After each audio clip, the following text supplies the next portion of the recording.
міндетті әлеуметтік медициналық сақтандыру шеңберінде.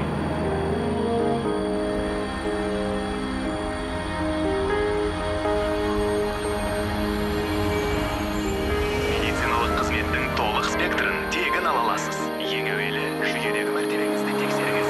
Ол үшін fms.kz сайтына кіріп, экранның Сақтандыру қорының 1406 ақпараттық орталығына хабарласыңыз. Міндетті әлеуметтік медициналық сақтандыру.